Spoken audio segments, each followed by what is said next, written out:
Welcome back, Wolfpack. Verlis here. This is Type Talk for Ghost type Pokemon. Now, Ghost type is actually my favorite type of Pokemon, mostly just because it's spooky. You have like a lot of lore, you have a lot of whimsy behind it in that kind of way, and they are very reliable Pokemon if you can use them well and you don't get too scared by them. So let's go and look at the typing and matchups and all the crazy things about Ghost types.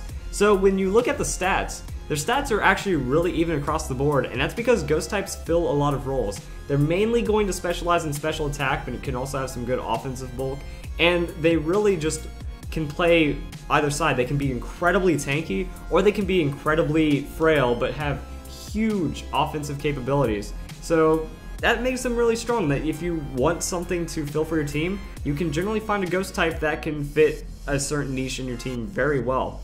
And then we also can transition that into the type matchups, that you're not going to be really weak against a lot of things, but you're not going to have a lot of great coverage against a lot of things. You're going to be really centralized, and you do have a lot of playmaking potential depending on how you predict. So offensively, you're strong against other Ghost types and Psychic types. You're going to be weak against Dark types, and you're going to deal less damage to Dark types, as well as not being able to touch normal type Pokemon at all. But at the same time, you resist Bug. That doesn't really mean too much, but you do resist Poison. Poison's a lot stronger now because of fairies, so you might see some Poison moves being kind of thrown into teams, Poison type Pokemon getting some play, and you can take advantage of that. You are going to be weak defensively against Dark and Ghost. However, if you predict your opponent is using a Fighting type or a Normal type move, you can go and make them waste a turn by getting a free switch and trying to level the playing field. They're very, very consistent in that. Also, if you just look at it, you know you're not going to be worrying about a lot of things. Other Ghosts, that's kind of a give or take, and Dark type Pokemon and Dark typing isn't the craziestly most used thing. You also do get those resistances, so it does pan out. As for moves, there are Ghosts have a lot of status moves under their belt, like Destiny Bond. Destiny Bond pretty much makes it to where if you play it right, you get a 1-for-1. That you take your attacker down with you, and if you play it very well, you have a lot of chances to make some plays. If not, you can even go for a KO and then use Destiny Bond and make that Pokemon 2-for-1 if your opponent doesn't suspect it. There's also Curse, which behaves differently for Ghost type Pokemon. Instead of giving you attack and defense, you are going to cut your health in half and then do a quarter of your health, or a quarter of your opponent's health and damage each turn, which means you're essentially going to take some free damage, be forced to switch out, and if you have heavy sustain like a Trevenant or Gourgeist, you might be able to make use of it. That's just, it's not the most competitive thing, but it is something to mention. And then there's Trick or Treat. Trick or Treat. Only Gourgeist gets Trick or Treat, and it upsets me because I love the idea behind it. You do some kind of whimsical Halloween thing, and then the opponent becomes a Ghost type, or it adds Ghost typing to that Pokemon, which is really cool. So I hope more Pokemon get that as an egg move, or maybe even just get it as a move tutor later. I could see a lot of potentially awesome things coming from that. Offensively, you do have some good choices on both sides. You have Shadow Sneak for that priority, and you also have a lot of crazy things going on for the Shadow Claw, which is going to do good damage and have a good chance to crit. For special attack wise, you're going to be able to use Shadow Ball. That's your bread and butter right there. You're going to use Stab, going to be just an average move that you can use, and then you also have Hex, just in case you play the status game. Ghosts love using Will-O-Wisp, so you can make that work. Also with Phantom Force, you do have a lot of options there that it does break protect, and if you're in double battles, the Pokemon's going to be unprotected for the rest of the turn. So this also counts for detect, mat block, and moves like that. And now we also, cool thing about Phantom Force is that if your opponent has used Minimize, it will hit against that Pokemon that used Minimize, so, and do double damage. That's how you break evasion right there. And now we get to the fun part. Top 10 Ghost type Pokemon. So I say number 10, Shedinja. It could be your greatest asset or your greatest weakness at the same time. That if your opponent hits it super effective, it's gone. But if your opponent has no way of handling it, you can essentially win the match just from bringing a Shedinja. And that makes it really strong right there. Number 9 is Frostlass. I really enjoy Frostlass. It used to be a very strong Pokemon back in 5th and 4th generation. It has a very competitive speed and some good coverage with that Ice being strong against dragons, with that Ghost, and a good potential to Destiny Bond. So it makes it number 9 because it's a very usable Pokemon, and I hope it sees more play. Actually, I don't. I think it's a really, really strong and terrifying Pokemon.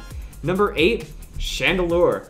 So its ability makes it to where it doesn't get damaged by fire type moves, which is really scary right there, but it also has some of the highest special attack in the game, and people like to scarf this bad boy. So you're going to be fast, you're going to hit hard with Flamethrower or Shadow Ball, or Fire Blast if you feel like you're risky enough, and you do some serious damage to your opponent, and you really just do a lot of punishment right there.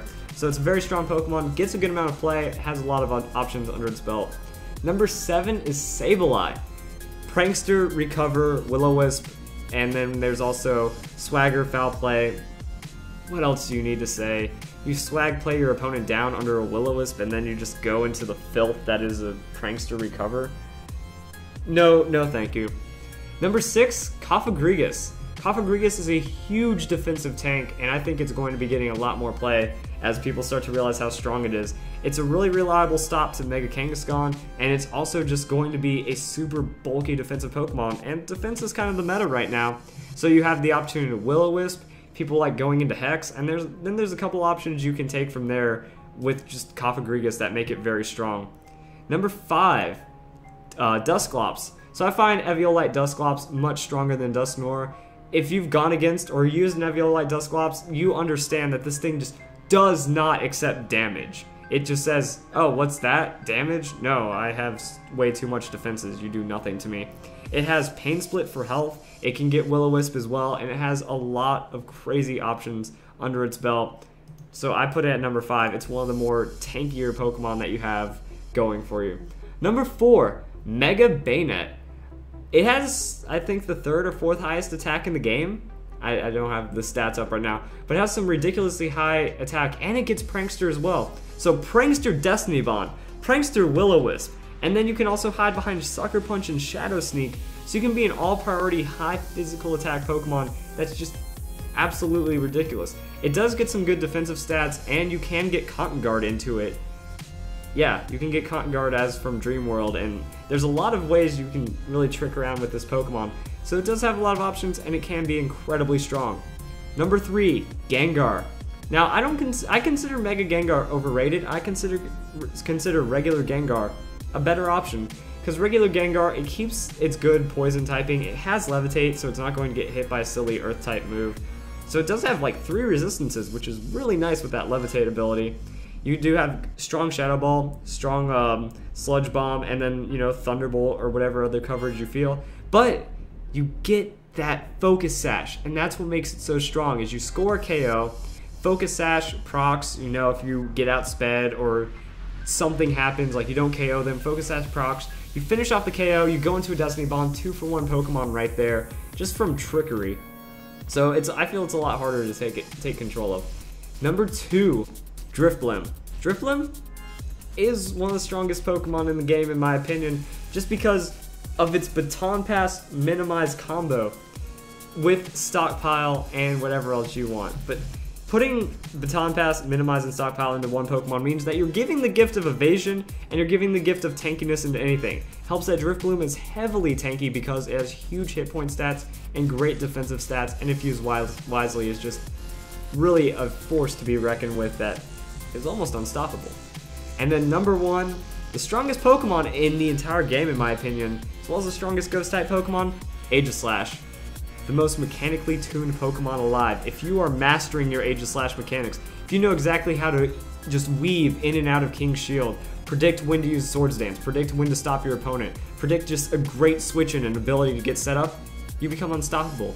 Priority Shadow Sneak with a +4 or +6, one-hit KOs almost everything in the game. You have Sacred Sword for normal-type Pokemon that are setting up. You can also have the option to Iron Head all those fairy types. It's just a very, very terrifying Pokemon, and if it gets set up, the game's over right there. So I hope you guys enjoyed this video. Type talk for Ghost-type Pokemon, as well as the top 10 Ghost-type Pokemon. Try to have a little backtrack, try to change up the format. Tell me what you think, but hope you guys enjoyed this video, and I hope you all, as always, have a nice day.